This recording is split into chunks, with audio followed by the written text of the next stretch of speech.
and David and James coming in. So we are good night. So I think we are ready to go now. Yeah, welcome to our meeting. It's September, guys. Can you imagine? It's really September and it's still hot like hell outside. You know, we just had luck not to get the hurricane, but it was closed. You know, we all was prepared for that.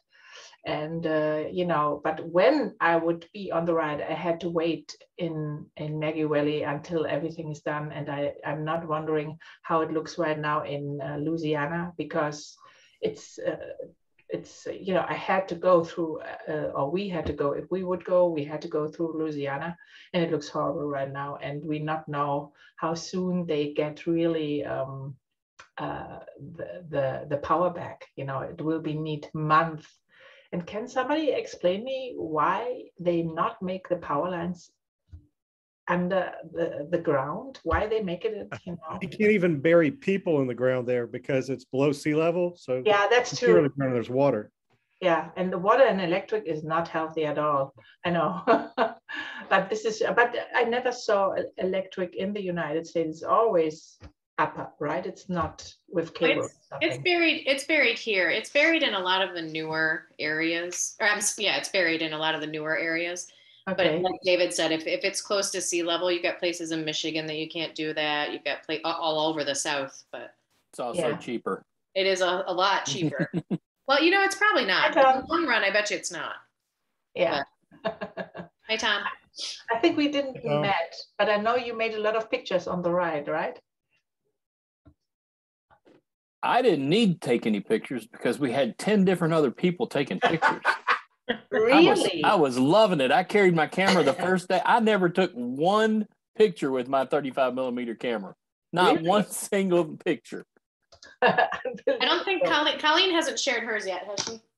No. Colleen Jones had her camera, and she was being a Colleen had hers. Yeah, so she's probably got it. She was really kind.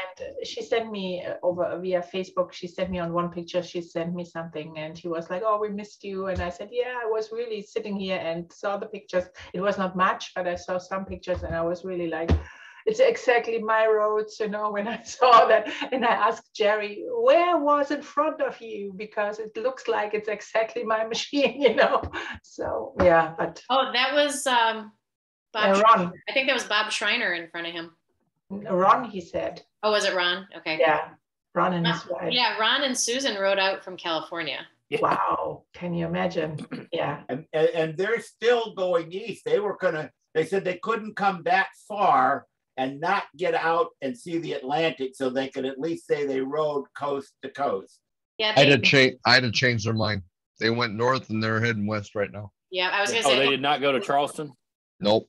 Oh, okay. Oh. Probably for the better. Yeah. How was your ride, Jerry? Also because of the hurricane or what? Yeah. Well, the rain just, you know, we yesterday was all rain here in Chattanooga. I mean, all day, nonstop. But it's gone. It was gone last night. And you know, the eye came just a few miles north of us.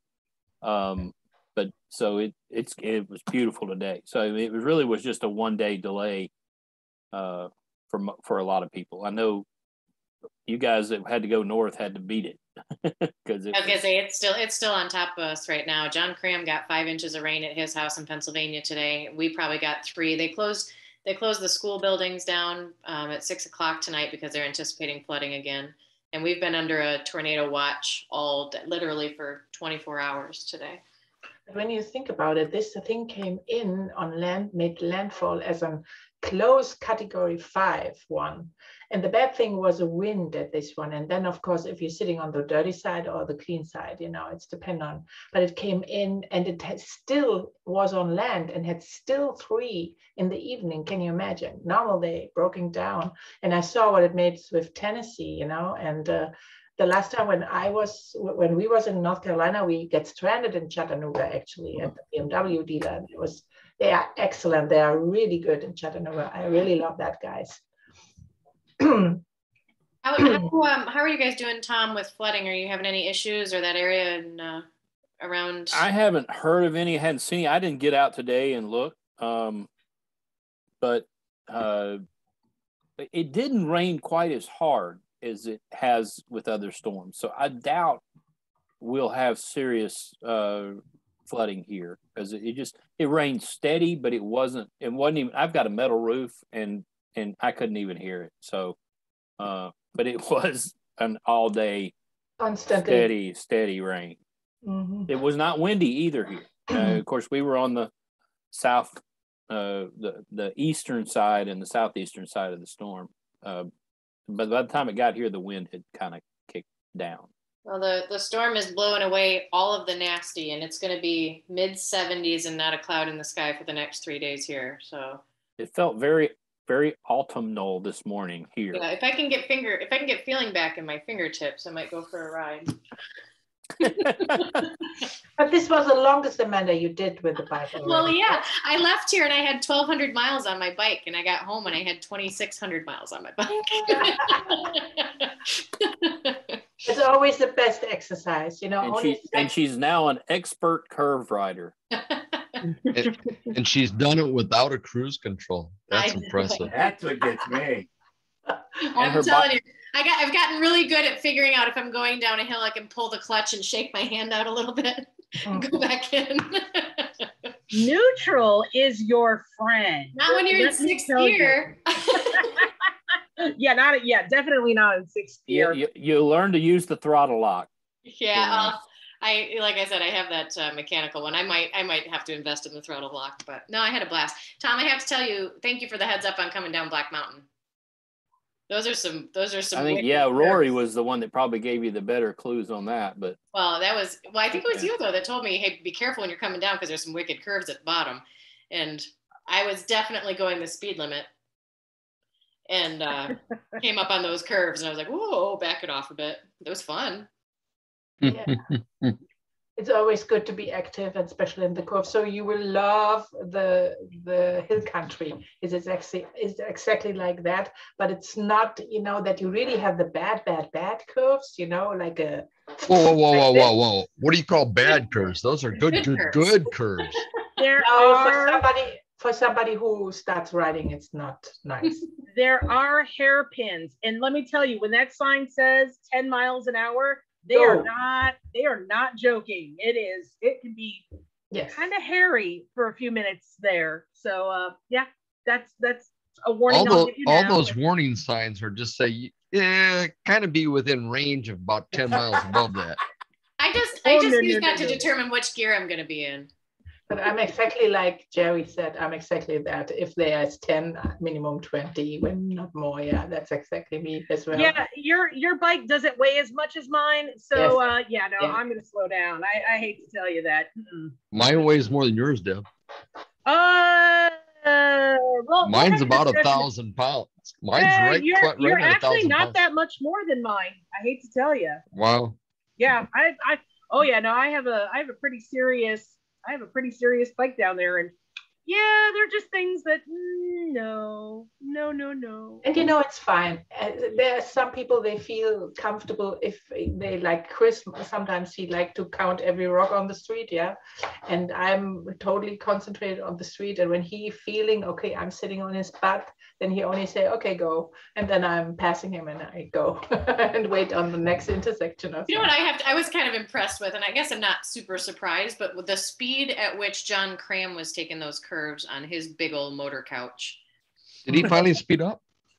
I mean, he wasn't fast, right? But I can't imagine riding a bike as big as his and going around those curves. I don't know. You just need to ride with Rory a little bit. You'll find that out. Oh yeah. Why?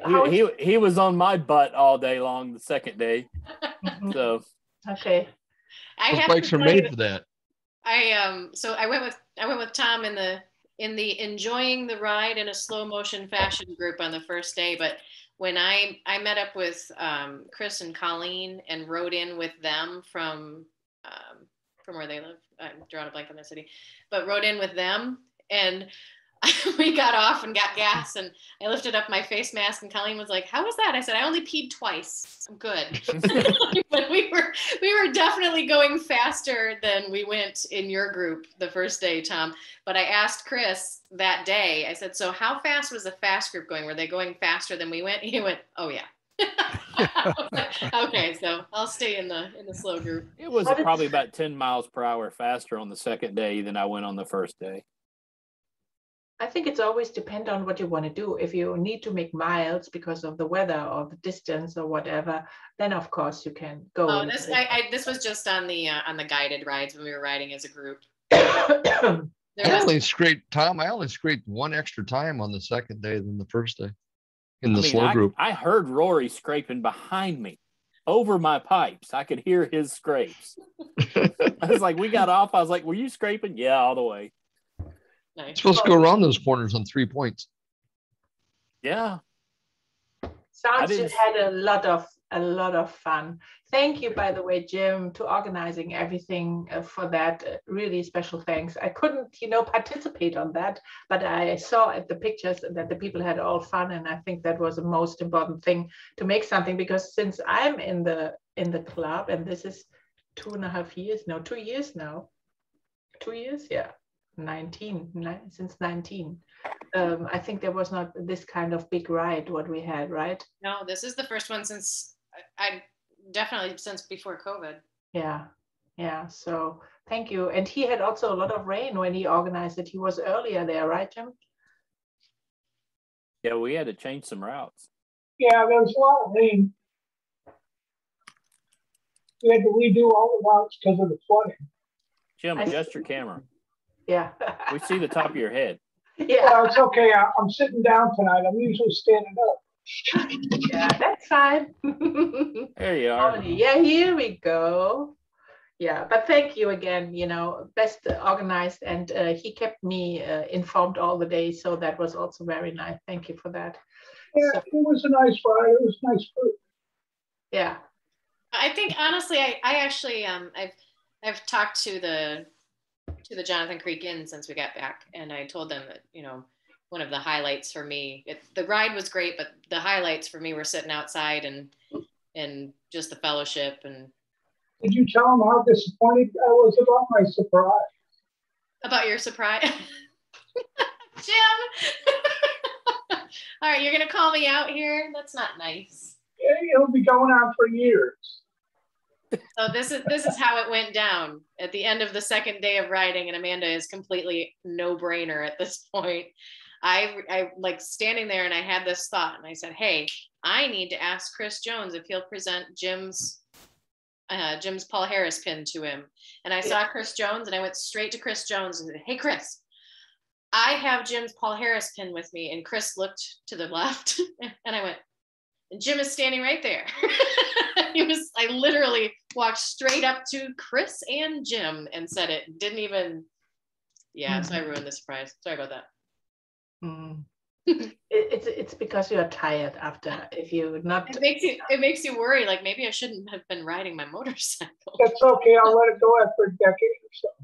Just after a decade. Okay. Well, I'm gonna mark my calendar. As long as you not forget the pin, everything is fine, I think. Not forget the pin. Yeah. Trust me, it was the very first thing that I packed. I was like, if I forget everything else and I just take this pin, it's good. Because that was the only thing I couldn't really replace at the store. So what, Rory is saying something in the chat. I knew what he was saying when I read it. Yeah, he kind of squished them together a little.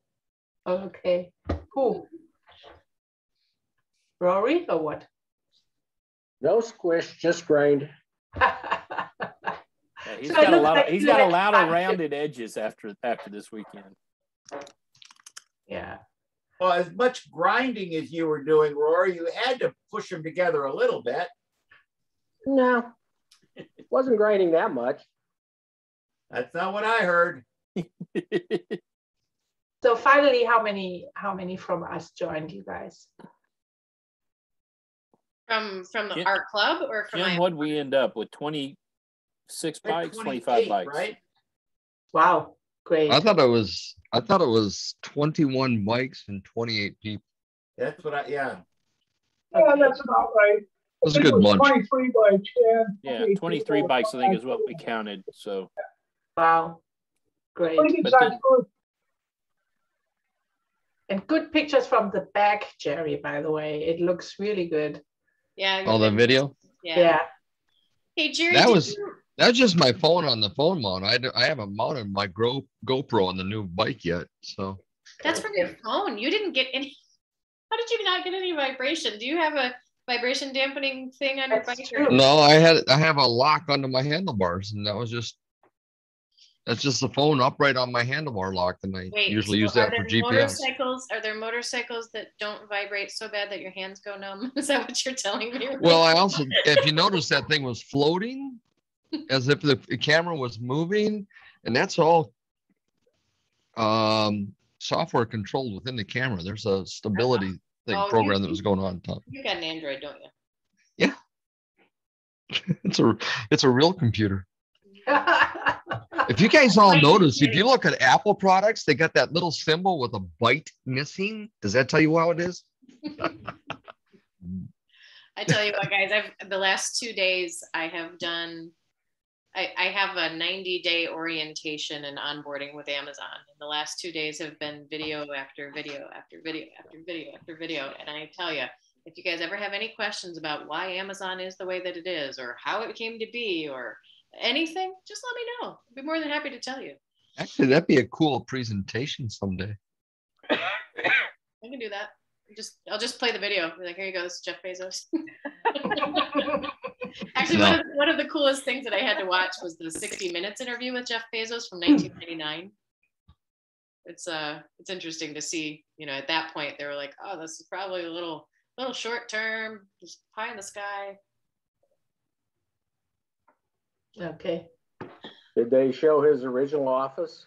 Yes. Yep. With the door on the 2x4s and. Yep. Cool.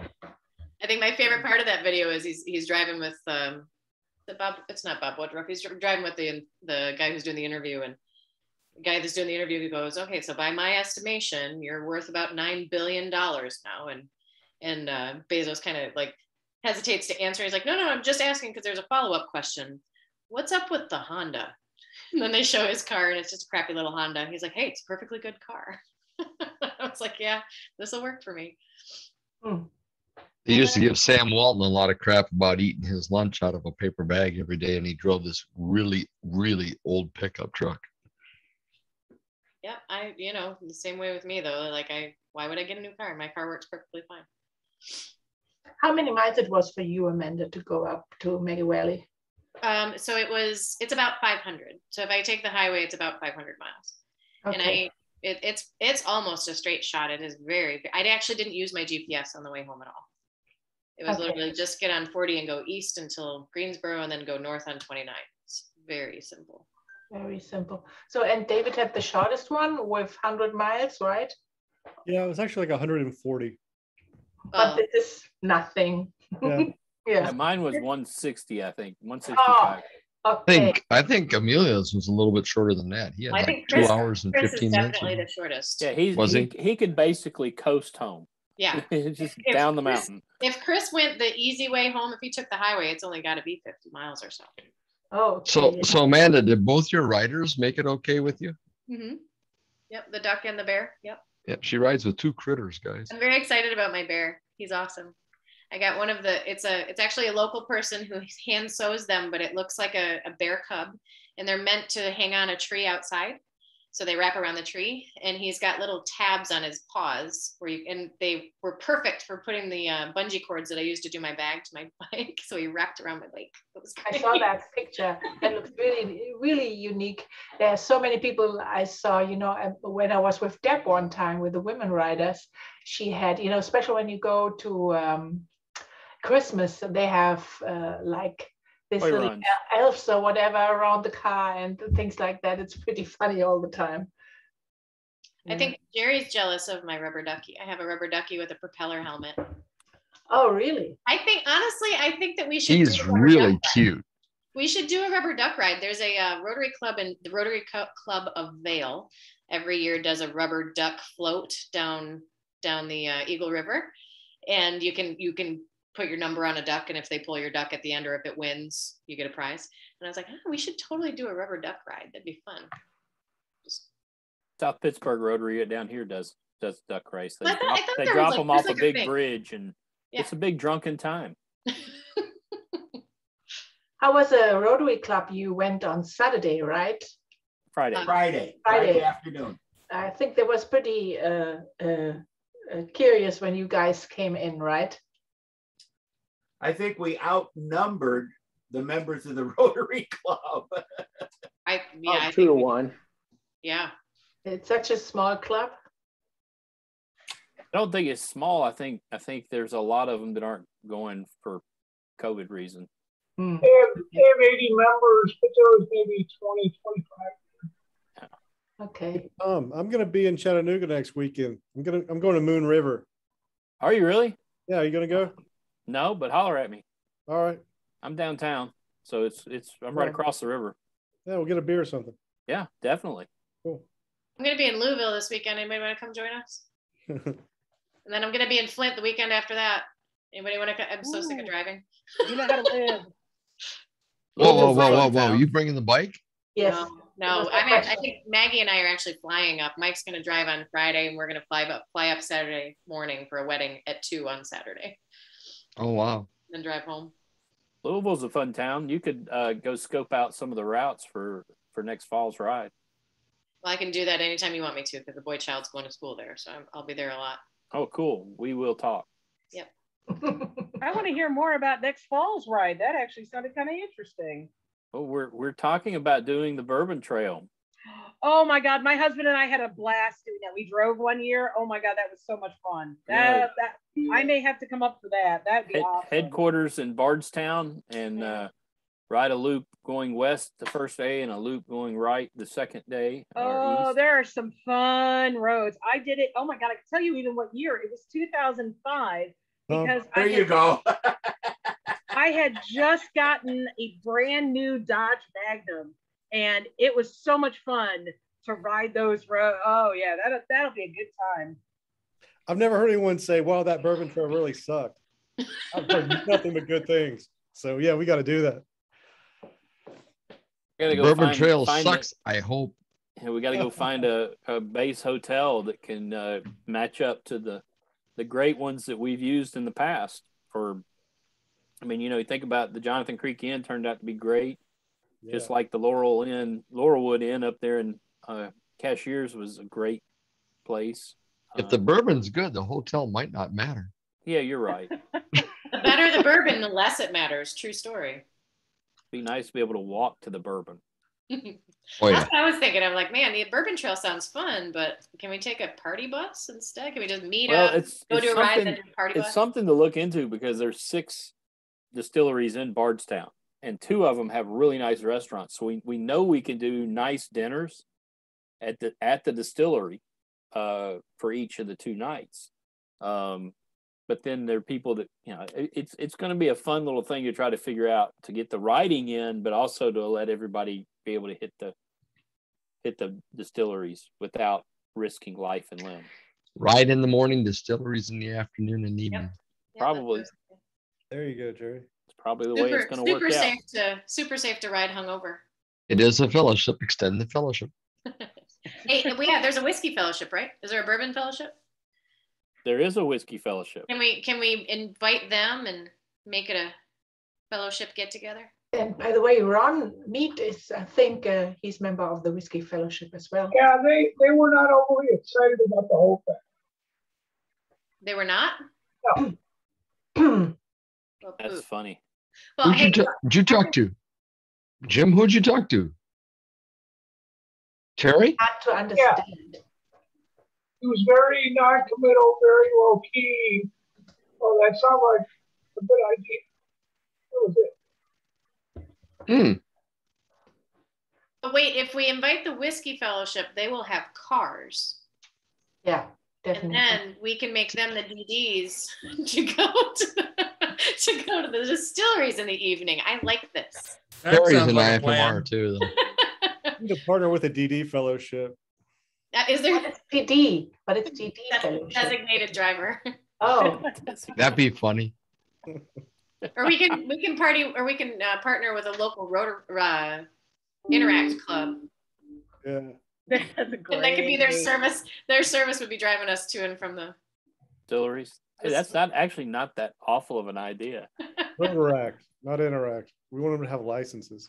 That's true. Yeah, that's true. Yeah. Yeah, but the problem is the rotor actors want to join us. Yeah, they do. Drinking. So you get the seniors in high school to be the our Lyft drivers for the weekend. Now this is easy. I'll just talk to the coach of my son's rugby team at University of Louisville, and I'll be like, do they need service hours? Because we'll just have them do a service project and then drive us around. They have a bus, right? No, no. It's a club team. We're not quite varsity status yet. Well, the DGN for that district in Kentucky is from Bardstown this year. So, and I'm going to be having conversations with him already about pets. So this will be a part of the discussion. Awesome. Yeah, let me know how I can help, because like I said, we're out there 4 or 5 times a year, right? So the other one that we kind of thought about would be neat was the stories that Rory tells about the time they got to get out on Bristol Motor Speedway and ride their motorcycles, which I'm really jealous of. And now they won't let you do it anymore, which probably applies to all the tracks owned by that entity, which is Brutton Smith out of Charlotte. It is all of them. It's their insurance company. So the question is, can we find a track somewhere that we could do that? Michigan's owned by Penske. Rockingham is actually owned by, it's not a NASCAR track anymore. It's owned by a former NASCAR driver. That's where all the testing is done. So there are some tracks around that we might check into, and then we could make a ride centered on that whole concept of one of the afternoon ride is actually at a speedway. So, but if we could find maybe find an executive, because I think the way it worked with the one in Bristol was that the president of the Bristol Rotary Club that year was the guy that was the manager of the track, and there was that connection. But something Rory and I talked about the other night that would be kind of cool to be able to do again. Who would not like to take their motorcycle out on a racetrack? So I know people here that there's a road track here in North Georgia, and we could definitely lease it out and take bikes on it. That's a good idea. Maybe check it out. I did it once in Hungary. I was on a construction, like a weekend. You can make some training on the bike, and you have to make every mirrors away, every lights. They have to be light. So the BMW, it's definitely too heavy. The bikes. And but it's interesting for the experience, and not only because of the speed, but you learn a lot about what you can do on the normal basis with the bikes, and you go more in the extremely what you never would do on the street, so pretty good. Yeah, I've done a track or a class at Laguna Seca, and then during one of the race weekends, my son and I did 2 laps, in a very controlled environment. So I've done Laguna Seca. With what kind of machine you did that? BMW RT. Oh, with the RT. Yeah. Okay. That's awesome. And I have pictures to prove it. Well, if we ever do it, we will find a videographer to make sure that we get actual video of whoever is running around that track, because we want drone footage and a video. Yeah. I have a couple dirt tracks down here. I mean, if you really want to go. That ain't happening. Oh, I do that. I have a bike for that. Not that one. I have the other bike. There's a very well-known woman. I've got 2. I've got one here just outside of Houston, and then one in San Marcos. The woman who owns San Marcos is actually one of the big ambassadors for BMW. She's out riding around on one of those new R18s, going all over the country. It is so cool.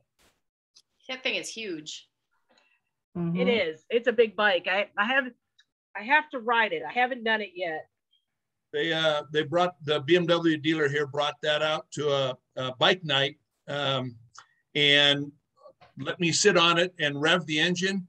You rev the engine and the whole bike just tilts from the torque. Oh, It's pretty powerful. It's pretty beefy.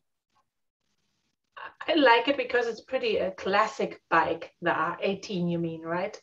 Yeah, Yes. it was, saw an article that was comparing and contrasting, Harley with BMW and how they're competing with each other. BMW came out with the R18 to compete with the cruisers, and Harley came out with their, adventure bike to compete with the GS 1200. And the Pan America. Yep. Yeah. Jim Dodme, do you want to buy my Himalayan? I know you like it. Sorry, I was kind of leaning towards a Pan Am next week. Whoa. I think you should buy my Himalayan. Mike, or is that Mike's or yours, Amanda? I mean, it's kind of, it's in the garage of my house. He just laughed a little. Does Mike know you're negotiating away his second Mike is bike? on a mission to sell both the Bobber and the Himalayan and get himself a Tiger. It's a nice bike. Tiger is a pretty nice bike. It's probably not a bad pick. Because what we really need to do is have 3 bikes in the span of 4 months. That's what Mike needs to. How many bikes do you need? One more. No, just one. No, one more. You always need one more. Like I said, if we're at the point now in my 1-car garage where I have 3 motorcycles and 6 mountain bikes. I'm moving bikes to get to bikes every day. So, yeah. I like your bobber. That's a good looking bike. It is a cool bike, and frankly, I'm going to talk him out of getting rid of that one. Like, keep that one. The Bobber. I think you should keep the Bobber. But... What's he laying on the floor right there? No, You're looking down. Was I looking down? He's in the living room. He should join us. Yeah, he should really. He should always join us. He'd be welcome. Yeah. By you. So what? He's not even serving wine tonight? I know. He's actually kind of useless right now. He's jealous because you got a second teddy bear. He's jealous because I went outside. I got a second teddy bear. Nice. But I came home and I was like, honey, we gotta go. We gotta do, because honestly, like, as much as I love doing the squiggly roads, I really enjoyed riding the Parkway. Like, that's beautiful. Oh yeah, that's beautiful. Actually, I'm looking to do a ride after I run my marathon mid-October. So maybe the following weekend Parkway might be an idea. I don't know. Oh no, it'll be fun. Of course, that's up to my ride buddy too. Where's he at? There he is. He's hiding. Parkway is where in It runs from basically a little Stanton, east Virginia, of west of Maggie Valley all the way up to Virginia or West Virginia. Oh. It goes Stanton, Virginia to Cherokee, North Carolina. I've done the ride complete from one end to the other, and it's nice. And the road is beautiful, right? I mean, like, there's not a bad look anywhere, you know. And if you ride it, you really need to do it both ways, because you get different vistas going north than you do going south. Mm-hmm. You know, I don't think I've ridden very much of it going south. I think the only thing I've ridden going south is basically from like Little Switzerland, actually maybe north of there, up near Mountain City there, somewhere near there, south to Maggie Valley. I think that's about the only southern part of it. The only other way I went that direction. I've ridden them both. You're talking the Blue Ridge Parkway, right? Yeah. Blue Ridge Parkway, and if you want to extend it a little, you can go up Skyline Drive all the way up to Front Royal, Virginia. But it's a gorgeous ride. What is Skyline Drive? It's basically a 2-day ride. It's really nice. There's some really cool places to stay on the Parkway.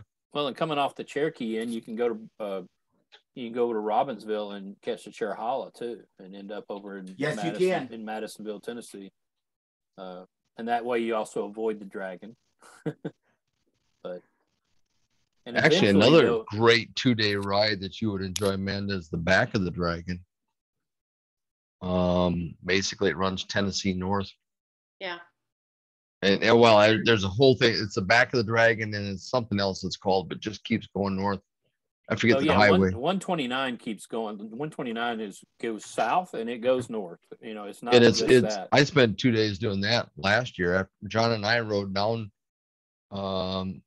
last year we ended up on the bottom side of the Snake, We split ways there. He went west and I went north on this back of the dragon, then whatever they call the thing that keeps going north out of there. That's a really, really enjoyable 2-day ride too.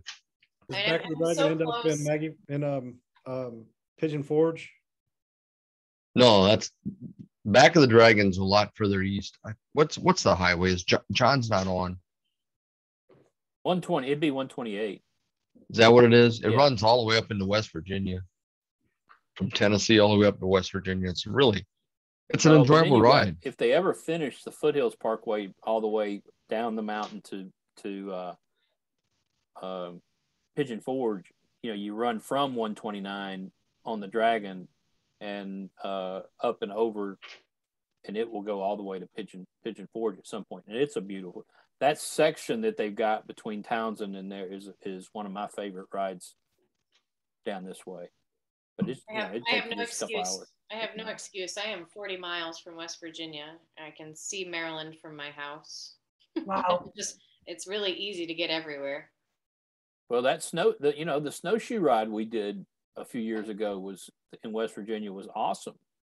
The only challenge was coming through there. You come through the tunnel, and the wind was whipping through those canyons, and they were crosswinds across the interstate, and it about ripped my full face helmet off my head. Yeah. Wow. It was crazy. It was you're riding next to a truck and it's blowing you into that truck. It was absolutely dangerous. And then it was snowing on top of the mountain when we got there. Man, Bob Schreiner's got a number of rides already laid out that he's done right there in Virginia. I get a hold of him. Like I said, he's only 40 minutes west of me. Bob Schreiner? Mm-hmm. Okay. So, but I think West Virginia is also nice to ride, right? Oh yeah. Well, the idea was tossed around about doing almost a battlefield tour ride where you go to Gettysburg and a few other battlefields up around Pennsylvania. You missed the one that Ron or John did that here a couple of years ago. Set up a really nice. John Cram, yeah.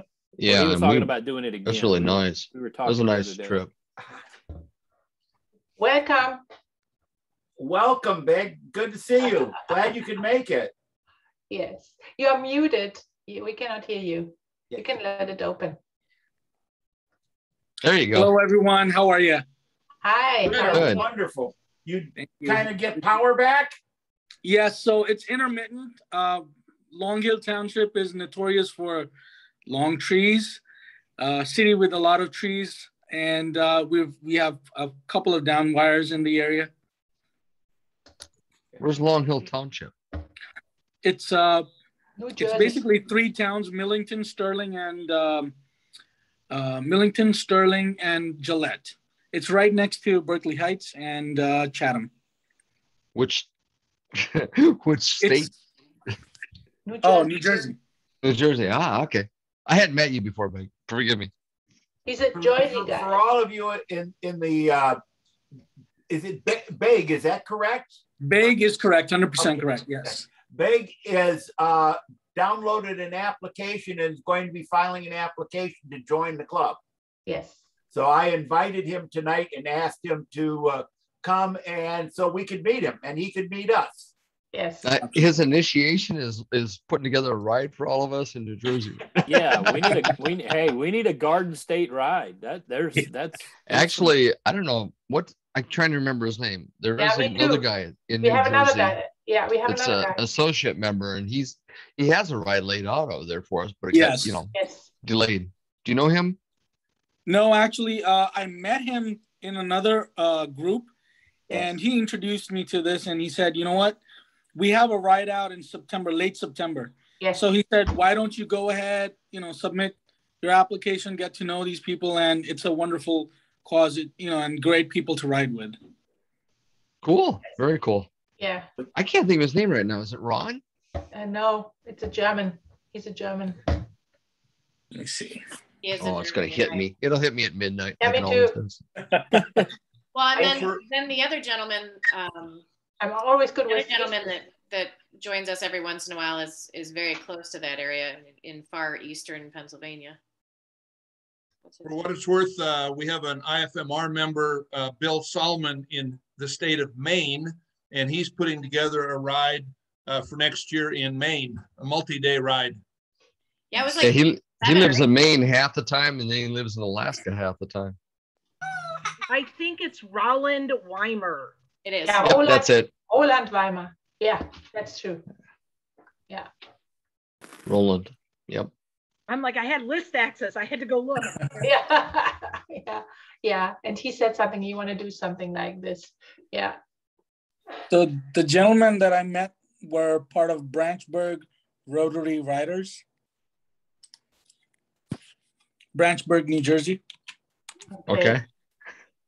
But Roland is from Englewood or Leonia. Because I know my husband is growing up in Leonia. This is why I know that. Oh, okay. Yeah. Because I'm looking at the club right now. Okay.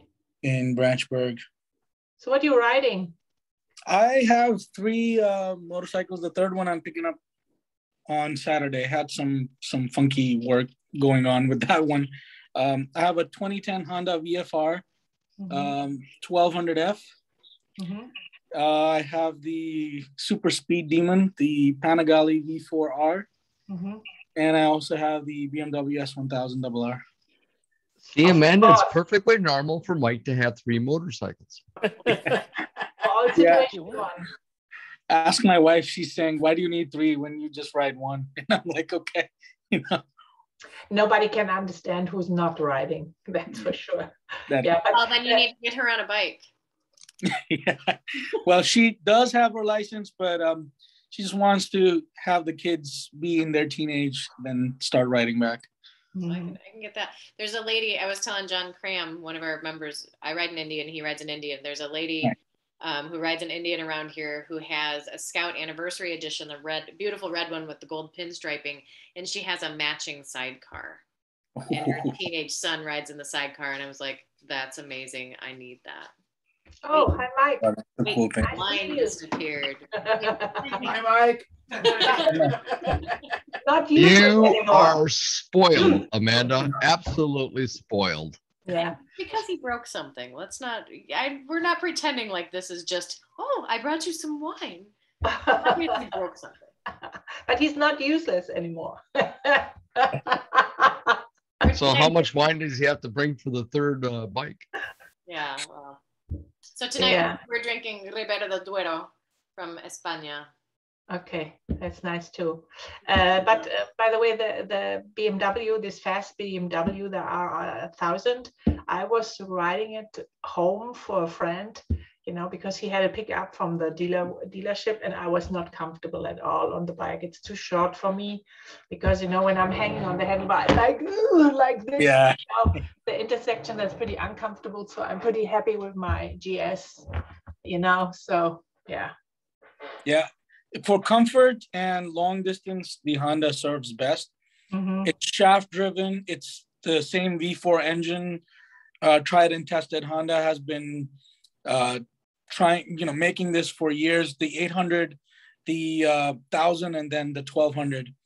So I'm glad that I made that pick. I love that bike. It has never given me any issues. I'm confident in adding more stuff to it, like electrical things, but the BMW and Ducati, I really don't touch those bikes in terms of electricals. I don't know what the gray means. I don't know what the yellow is. I'm just away. Those are European color codes wires. I don't know, and I stay away. Yeah, always good. Yeah, the Panigale is a project that I've been doing for the past 6-7 months. I intended on started going to track again. It's just too much of a bike to be on the track. So my backup plan was to purchase a salvage bike, change the fairings to race fairings, and I don't need any lights on them. I can just take it to track, minimum track insurance. Any track in New Jersey or New York would offer that. And if I have to lose, I don't lose a bike that is 40 to 50 grand. Mm-hmm. So definitely you like to speed, right? Not too often, but when I'm on the track, yes. Mm-hmm. We just talked about that, maybe, make something like that. Yeah, speed is, it's not the speed that, really bothers me, but it's just sudden stop when it happens. It's just like, I was gonna say, it's not usually the speed that hurts people, it's the stop. Yep. Yeah. Mm-hmm. We were talking before you got on. We just came back from a ride in Maggie Valley, North Carolina, where we, from point A to point B as the crow flies is like 6 miles, but it took us 4 hours to get there. Right. Wow. Tail of the Dragon, remind me, Tail of the Dragon is also border of Tennessee and North Carolina, right? We talked about that already, yes. Yeah, I can do that I can do the Tail of the Dragon and the Cherahala as a day loop from here. So it's a long day loop, but it's possible. I've gotten to where, and I'm not one of those people that recommends doing the Dragon anymore. It's just too crazy and dangerous. If you're it's okay during the week, on the weekends, Friday through Sunday. Do it early morning on a weekend weekday. Sucks. Yeah, early morning on a weekday is your best chance to get through without having running across idiots or 18-wheelers. Yeah. Or Tom. This is the same when you go in the hill country, and when we was there last year, nobody was there because of COVID and because nothing was open. That was awesome because no stupid people coming around, so it was really great. But normally it's packed like hell, so I totally know how this feels. And it makes it dangerous for the others as well. Yes. I've been riding in Pakistan, in India, Middle East. Those were mostly not sizable groups. They were just me and my friends. But the rides themselves, like they're not as I would say dense roads in terms of traffic. Yeah, they're pretty open stretches, so you can open up the bike. You can put the cruise control if you have. Just enjoy. Now, remind me, your GS, does it have the hill control, hill assist? No, not this. Is a 2015. I think the newer ones have that. But yes, the newer bikes they have. Yes, hill assist. Yeah. Yeah, my RT has that. And it's wonderful. Yes. I know what you're talking about. When you made the first, when you want to start at the hill, that it's not rolling back. Yes. Yes. Yeah, but I know that game, so I'm comfortable with it anymore, But he's right. The RTs, the GS, now the newer bikes, they have this. Mm-hmm. Recently, I was reading the Multistradas. They started with also hill start assist. Mm-hmm. Africa Twins, the Honda Africa Twins, they started with the hill start assist as well. Mm-hmm. And the Gold Wings, the bigger bikes. Of course. Yeah. Think about it when you have this weight. Oh yeah. I can't even imagine how you tip over a little bit on the side and it's game over. Yeah. I remember one trip I was with a group of people. I was in North Italy and there was roads. There was no stripe in the middle. So and the course was very close, like you cannot even look where you want to go because it was so tight, right? And I was really scared on one point because I thought when the car is coming now, I have no chance to go right or left, We made it and there was no car coming. They have in the mountains of Italy, they have an interesting technique. When the curve comes and they cannot see, they hoop. They take the horn, so you can hear something, So, and then we was going up on the other side of this. It was La Zoncola was the pass we was going over. And when we was going down, there was a big bike, like a Goldwing or something, with 2 passengers, and he was hanging in a curve right now, and it was going up, and he had really his problems to start there. He couldn't go. Oh yeah. Yeah, with a passenger on the back, that's got to be incredibly hard. Omar, we have a member who's headed to Egypt in November to do a ride. Oh, But nice. He's actually renting a Vespa. So they do a ride. They do a ride on motorcycles, and then they do a ride on scooters. And he chose the scooter option, and I was like, I think that's safer. Yeah. Probably. But Yeah. You can check it on our website on the Facebook side. You can check it. It's a Egypt rally. It's really cool. So we had a speaker last year, right, Amanda? And Yep. We had a speaker. He showed us. It really sounds good, but for me, Egypt, I don't know. It's so safe, you know. They have security and everything, but Yeah. you know. I'm not sure about safety, one thing, but I'm 100% sure the choice that gentleman or that person made is purely based on the availability of parts. Because as I was riding myself in Middle East, I was riding in, good night, Jim. And I was riding in Pakistan and India. I noticed that I would be better in a Royal Enfield, which is their own production motorcycle. I will sell you one. I will sell you a Himalayan tomorrow. There you go. So they have parts, you know, you never get stuck.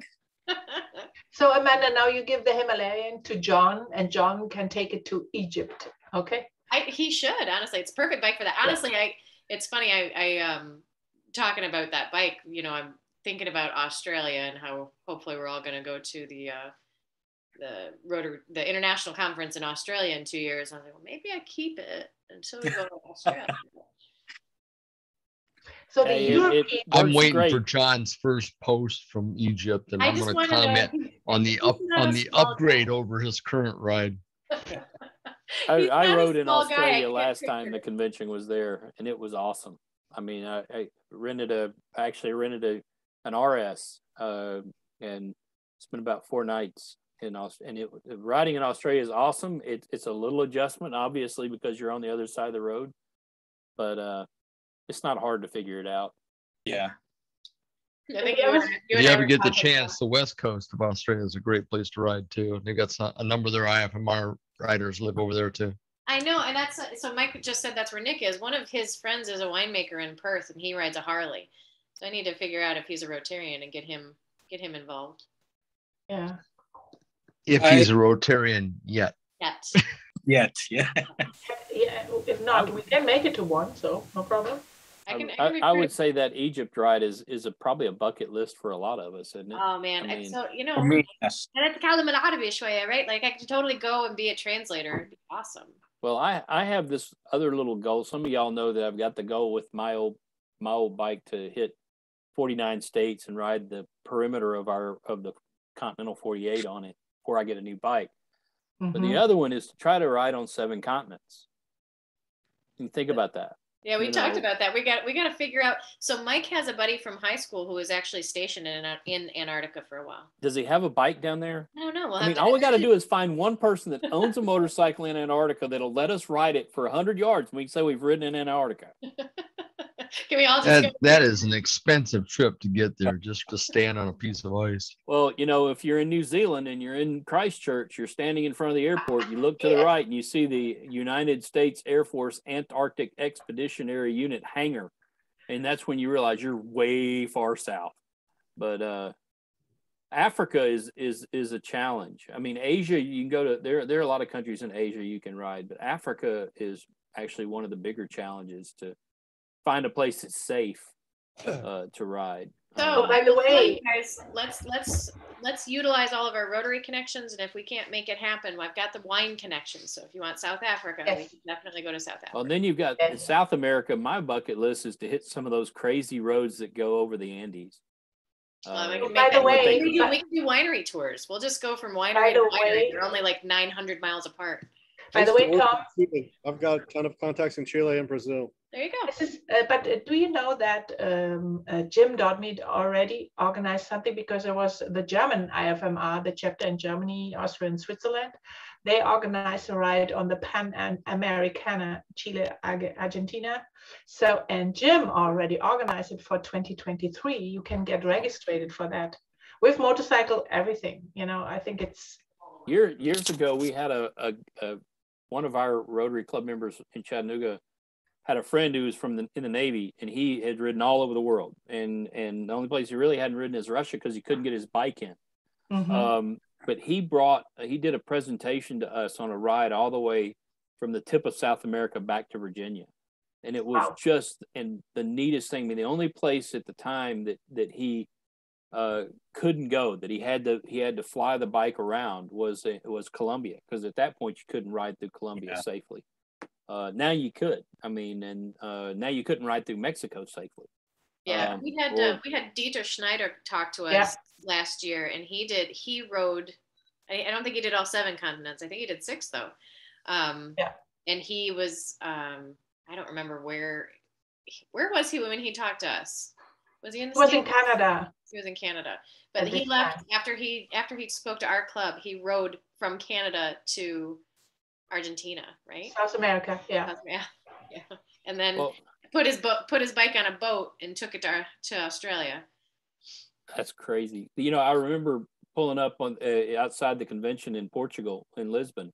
Yeah. And there was a motorcycle, an old motorcycle. Did you see it parked on the sidewalk that said Moscow to Lisbon or bust?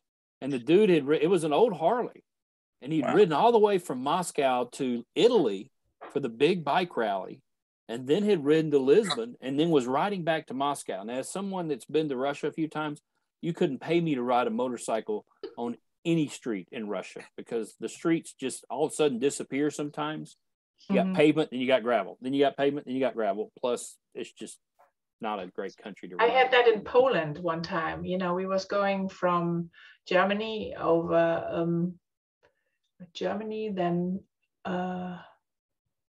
Austria, then Hungary. I was going, over Hungary. So we made a big loop close to the Ukraine. And Poland, it was, I remember one street, and I had an African twin at this time.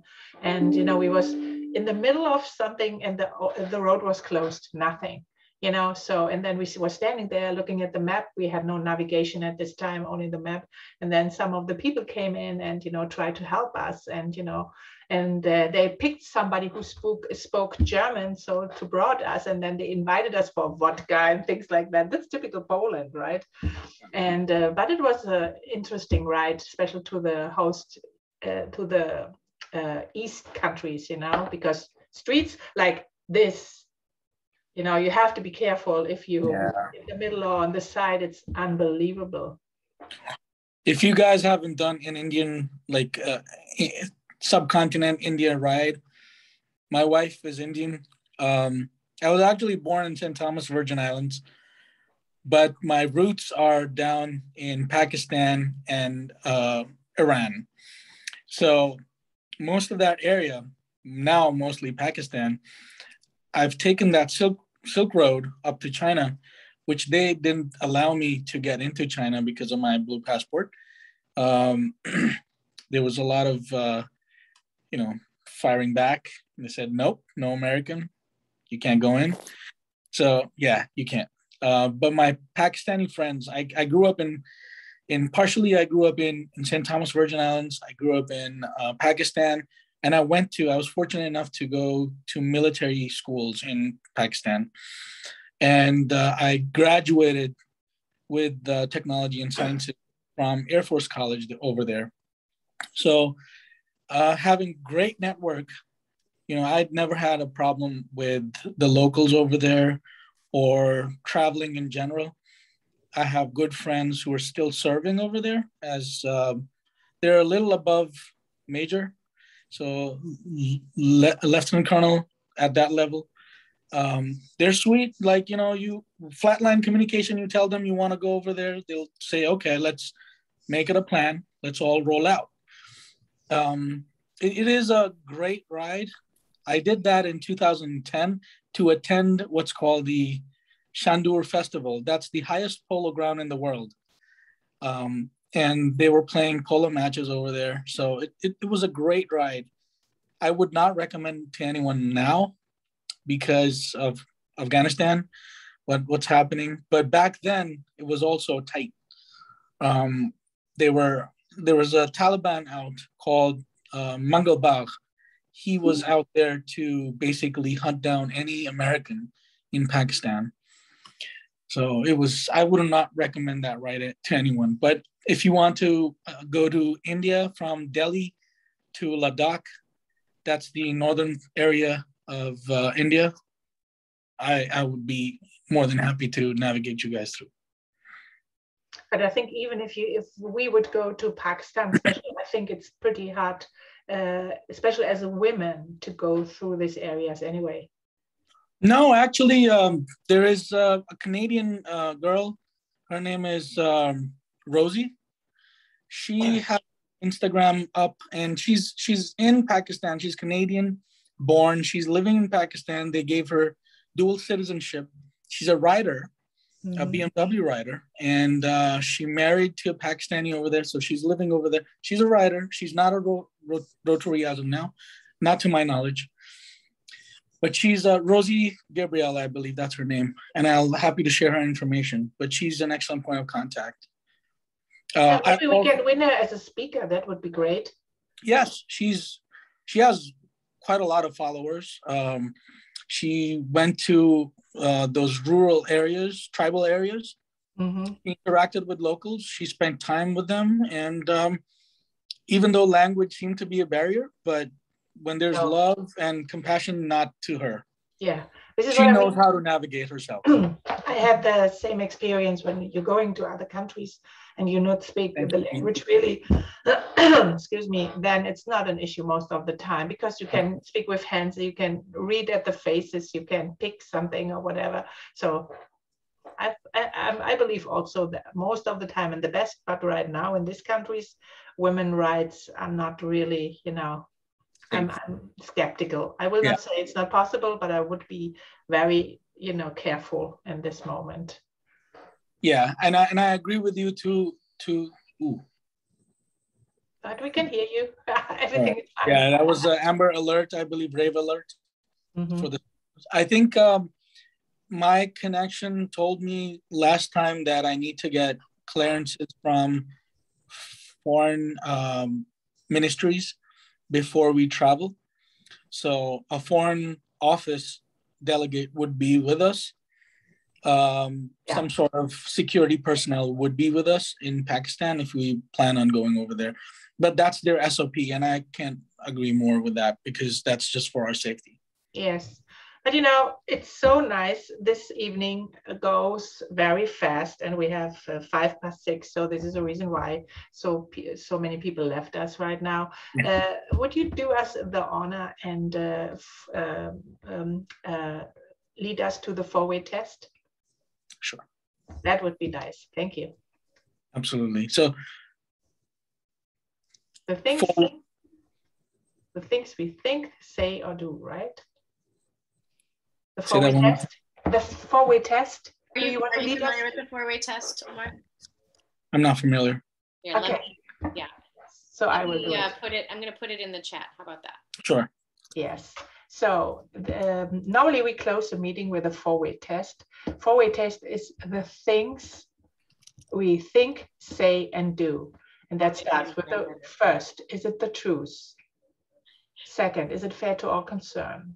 Third, will it truth, goodwill and better friendships? And fourth, will it be beneficial to all concerned?